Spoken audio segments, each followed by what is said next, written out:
washing your hands is your first line of defense. It's definitely more important than ever with the pandemic of coronavirus. Hi, I'm Samantha Hill. I'm cardiac surgeon in downtown Toronto, and I'm president-elect of the Ontario Medical Association. The optimum time for hand washing is at least 20 seconds. The first thing that you want to do when you're washing your hands is use your hands to turn on the faucet.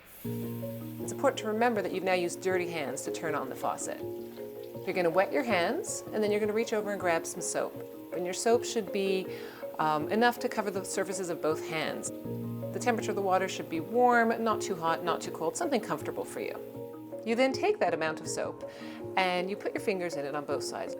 You then use the fronts of both hands and you rub palm against palm, either in a circular motion or in a back and forth motion.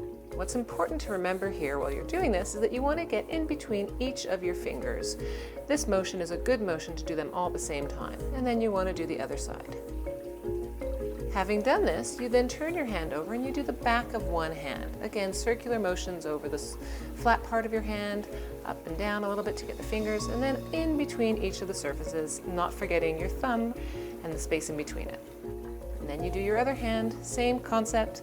You just rub slowly, nice circles over the palm of your hand, back and forth to get the back of the fingers, and then in between each of the fingers like this.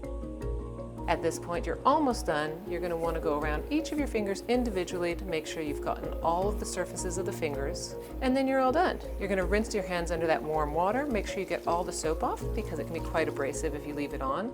Use a paper towel to dry your hands. Make sure your hands are nice and dry, and then use that same paper towel to turn off the faucet.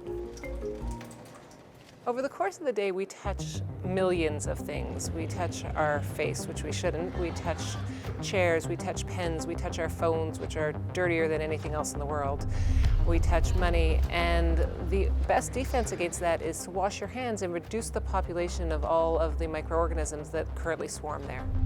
It's important to wash your hands to prevent the spread of every virus and bacteria, including the coronavirus. And your hands become the vector by which the bacteria, the viruses, the germs move from one place to the other. You should wash your hands after every contact with another person or with a surface that might have been dirty. You should wash your hands definitely before you eat. You should wash your hands probably before you pick up a phone and put it to your face. Anytime your hands are going to be near your face, you want them to be as clean as possible. Soap doesn't actually kill germs. What soap does is it creates little bubbles that carry with it oil and grease and other things, and the bacteria and the viruses get trapped in those bubbles. So the friction allows you to pick up more of the dirt that's on your hand, and then when you rinse it off in the water, the dirt and the germs rinse off with the water. A lot of people have sensitive skin, and so I would say the best soap to use would be the soap that you tolerate the best and that you like the scent of the best. The best temperature water to wash your hands with is one that is comfortable to you.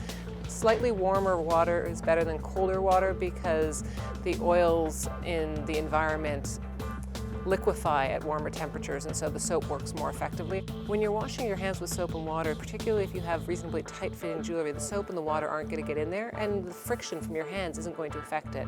Jewelry actually lodges against your skin and is a great place for bacteria and other germs, viruses, whatever, to climb in between the jewelry and the skin, and so it lodges on your skin. So you're creating a little pool where the bacteria and the viruses can happily replicate, and that's probably not the best thing. With long nails, the key is to try and get underneath the nails and make sure that you clean out all the dirt. In washing your hands, you decrease the population count on your hand, render them clean, protect yourself if you happen to touch your face or go to eat something after that, but you also protect your neighbors and friends by not carrying things from one person to another.